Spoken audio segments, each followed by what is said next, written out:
This is going to be a video on a topic covered in the book, The People of the Lie. I've just been reading through this book and I think it's interesting talking points, and it goes in with a big topic these days, which is narcissism and trying to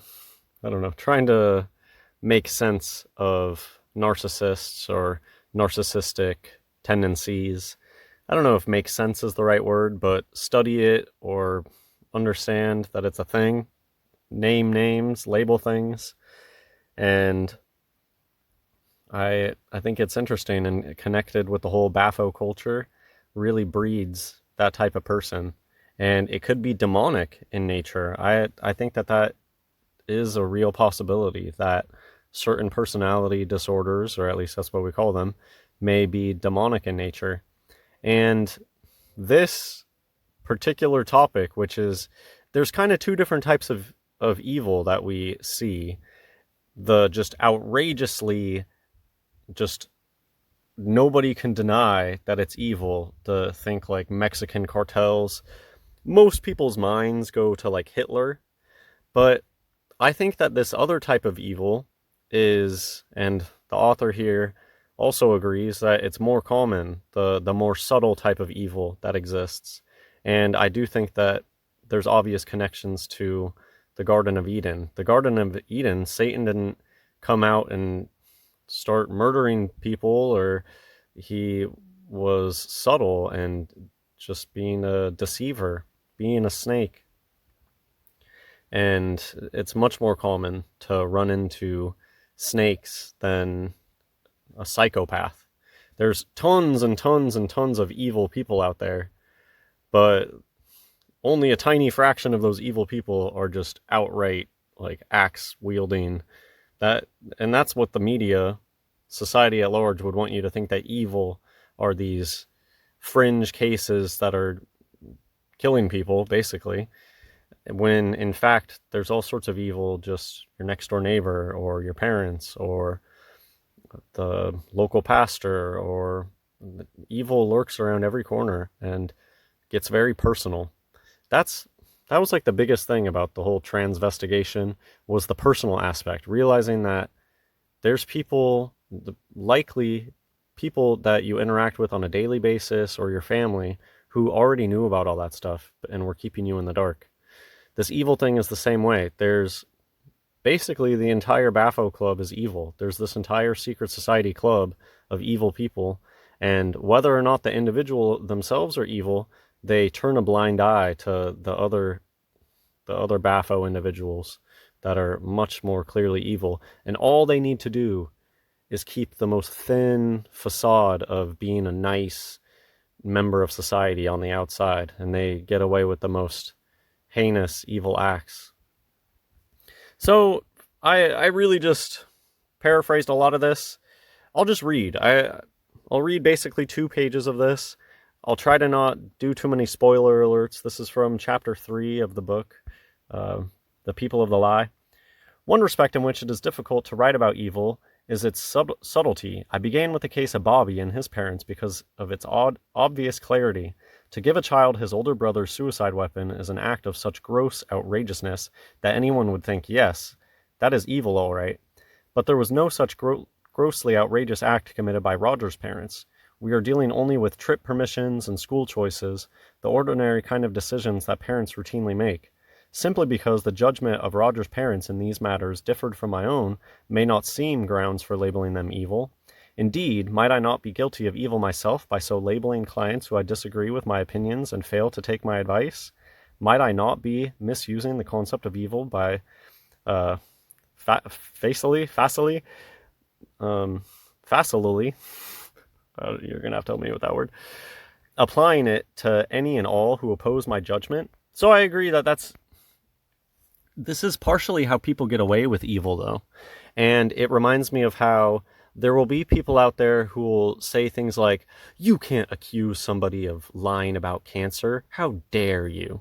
And that is actually how a lot of evil gets away, with its own outrageousness and boldness. Somebody wouldn't possibly lie about something like that, would they? Oh, they'll lie about anything and everything, these evil people. That just reminded me of that. So I'm going to skip ahead a little bit. While it is particularly important for me to do so because of the two cases, Bobby's and Rogers. Rogers is the more typical. So really fast. Bobby's was a more obvious example. The parents were just over the line, outrageously evil in a way that most evil people are smart enough to not be so outwardly outrageous with their evil. They're more subtle about it, and they're fake people. They're wearing masks. To the outside, they're going to portray themselves as being... So they wouldn't do something that could publicly shame themselves so obvious. They're typically more subtle with their evil. People's minds, when they think evil, goes to Hitler, who's probably Walt Disney, and other psyops and fantastical things, that it detaches you from the real evil that is right next door or in your own house. Or I guess I'll point out something here that it just came to me, and I just said in your own house, within ourselves too. That's why it's always important to turn it around and look at ourselves, to self-examine. One important aspect of narcissists, when looking at narcissist videos that I see and that I appreciate, is that a lot of people who make videos on narcissists, they realize that they did take on some narcissistic behaviors by being around these people. Demons are dirty, sludge, toxic, filthy things. They're sticky. They stick onto you. I mean, these are just my opinions, the way that it feels. Like demons are sticky black sludge. Being around some demon-infested narcissist, you're going to get some of that on you. And I do believe in the power of Jesus and the power of Jesus to cast out demons. I think that we can call upon Jesus to cast out the demons that have attached themselves to us. I believe that anybody hearing this that wants to be a part of God's kingdom should try casting out their own... Well, not cast out your own demons. Ask Jesus to cast out the demons that are on you. I'm just saying that I don't think that I'm beyond having demons. I think everybody at this stage probably has some sort of demons, at least trying to get in. So more commonly by far, its manifestations are seemingly ordinary, superficially normal, and even apparently rational. As I have said, those who are evil are masters of disguise. They are not apt to wittingly disclose their true colors, either to others or to themselves. It is not without reason that the serpent is renowned for his subtlety. A lot of these evil people, it feels like you never know who they are. And do they even know who they are? It's like their whole life is a facade. None of their actions are genuine. It's all this meta stuff. What are other people going to think about? What do I want to portray? It's never just like, what do I actually want? It's like, what do I think makes me look the best in this moment? I've noticed a lot of narcs, they work like that. They don't really have any firm beliefs in anything. It's all moment to moment and what they think is going to work out best for them in that moment. It's like they have no real thread, continuation for their life. It's just moment to moment and made up out of thin air, whatever they think sounds best. They're not all, obviously you can't say that they're all going to be a certain way. There's differences, but it is exceedingly rare, therefore, that we can pass judgment on a person as being evil after observing a single act. Instead, our judgment must be made on the basis of a whole pattern of acts as well as their manner and style. It is not simply that his parents chose a school against Roger's wishes or contrary to my advice. In a period of a year, they made 3 such choices consecutively. It is not that they disregarded Roger's feelings on a particular occasion. They did so at every possible opportunity. Their lack of concern for him as a person was utterly consistent.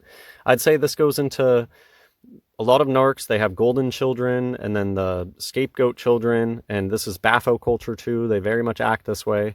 One of their children will be a golden child, and they'll be just utterly evil to some of their other children, performing psyops on them and other worse things. Next page. I think I was gonna say something here, but the way that they act, it's never just a single act. It's a pattern of, and yeah, I agree with that. Even good people can act evil sometimes, but hopefully the thing about good people is that we're able to self-reflect and realize that we did act badly, to apologize, to repent, to try to be better in the future, whereas a lot of people don't have any of that process, that secondary stuff going on. They just have no conscience about it. Okay, that this is talking about Roger's parents, that they appeared, I'm just paraphrasing here, they appeared intelligent, social people. They would appear to be normal from the outside, and the ways that they were evil. So if you didn't read the story, you don't know all the details. I'll just say here that the way that these people were evil was very subtle. It was very subtle. It wasn't like you could point a finger at them and say, oh, look, you sexually abused your child, which happens all the time, and it's very common. A lot of really horrible evils are so common. It's just that they don't get talked about, like sexual abuse and even incest, sexual abuse, very common with these Bapho, satanic people. And man, I lost my train of thought. But a lot of times the evil is very subtle.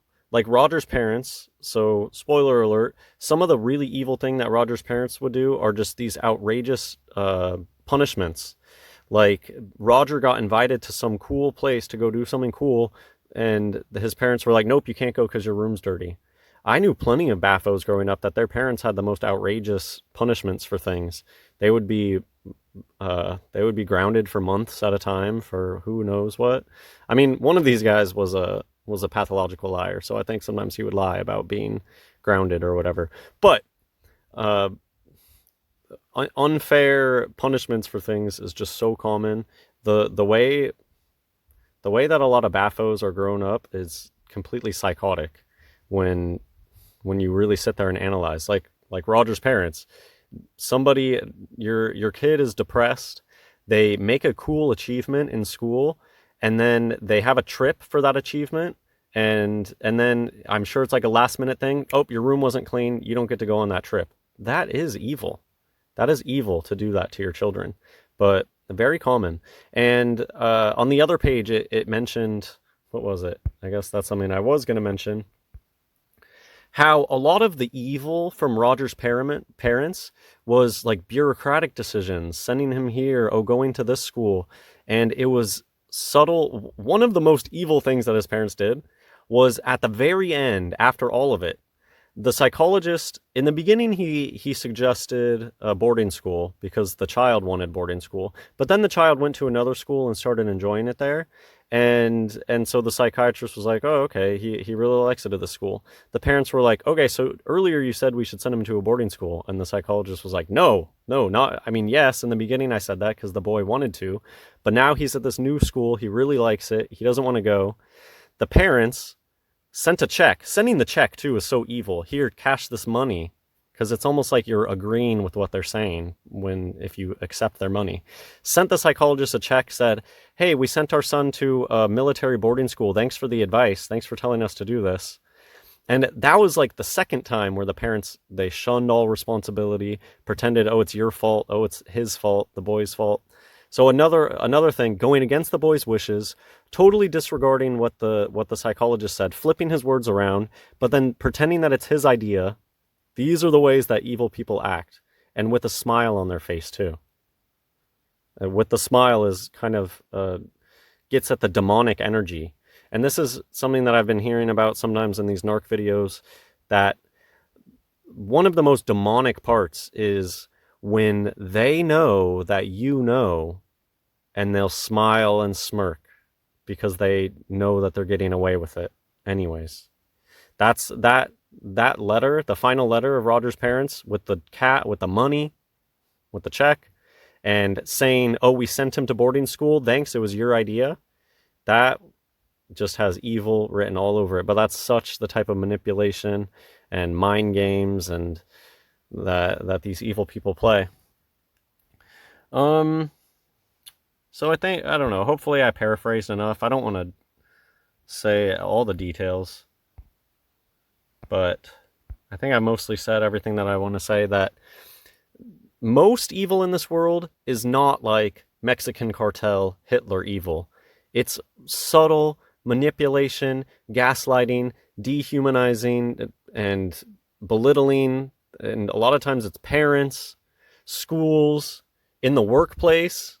People will get picked on and ganged up on by BAFOs and PSYOPs, and it's real life stuff. Evil. That's why I think it's not good, not genuine when people talk about evil and they start immediately talking about Hitler. I think they're missing the mark, that a lot of times evil hits way closer to home and within ourselves too. We need to be able to look within ourselves and see the evil within ourselves too. And yeah, because that is a thing, and something that I appreciate in a lot of the videos that I see on the narcissists is, I know I already said this, but I appreciate that they're willing to admit, hey, some of those narc tendencies, I kind of adopted that, and probably a defense mechanism, who knows, but it's the ability to self-reflect and realize that you need to be better. There was other stuff here, like why did Roger's parents even seek the services if they were narcs? Why would they go out to be helped? And I know that you probably know a dozen people like this. Somebody who would go to a psychologist or who would send their child to a psychologist, not at all because they want the services or anything like that, just because it's a check off the checklist so that they can say, hey, look, I did something. They never actually go into it with an open heart or an open mind or anything like that. They're checking something off their checklist. The school board told me I have to go to a psychologist. We went to the psychologist, one time, and we're totally fake and lying the entire time. I'm sure that you know plenty of people like this. That's like, even if you went to a psychologist, it would be a waste of time because you're just going to be lying to them the whole time and putting up fronts. And you're only doing this to look good, to say, hey, look, I went to a psychologist. So on that note, real life, you run into this. In real life, I know people that do the subtle evil, and it's like that subtle smirk of, I know you know, and that energy is purely demonic. There's people that I know have pedo tendencies, and they'll make comments that might on the surface appear benign to some, but there's pedo undertones, and that is demonic that they would do this, that they would send messages with pedo undertones that if you were ignorant, you might be able to pass it off as, oh, that's just an awkward person. Oh, that person just says weird things. It's like it reminds me of how could any of that Shirley Temple stuff pass as legitimate entertainment and not pedo stuff? The baby, what is it? There's some baby burlesque. How does that stuff, and that is demonic energy that they smirk that they can get away with being so open about it. And I want to share something that a friend sent me. Oh, is it not coming up? Oh, I'll have to send that in a sec. I'll end with that. Here's just an advertisement that a friend sent me from Temu. Look, bright orange. What do you know? A giant company that comes out of nowhere and gets pushed and people love it is bright orange. But this is the type of demonic smiling in people's faces, subtle. The serpent is usually subtle. Usually the enemy is not going out there and broadcasting like actual smut footage of the horrible evil things that they do. They don't normally do that. It's usually more subtle and just a smirk in people's face. It's why on the TV, the satanic imagery, it's everywhere and present, but it's not presented in a way where they want people to take it seriously. They want people to just disregard it. All the silly hand signs and stuff, and the satanic imagery, and all the music videos, and all the TV shows. A lot of times it's background. It's just a subconscious thing that people will just dismiss. But anyways, do you guys see what's going on here? This was a Temu advertisement, and those are all pedo symbols right there on those plates. And down here, the weird baby advertisements. So a naked doll and then the weird babies were advertised underneath that plate with the pedo symbols on it. So thanks to a friend for showing me this. This is totally demonic. 18 too. See how it's an 18-second ad? 18 is 6 plus 6 plus 6. So that's it for this video. I hope you enjoyed. Let me know if you're reading this book. and what you think about, I don't know, I've never discussed books besides the Bible with people. I don't know what type of capacity you would like to discuss the book or not. But yeah, that's it for this video. God bless everyone.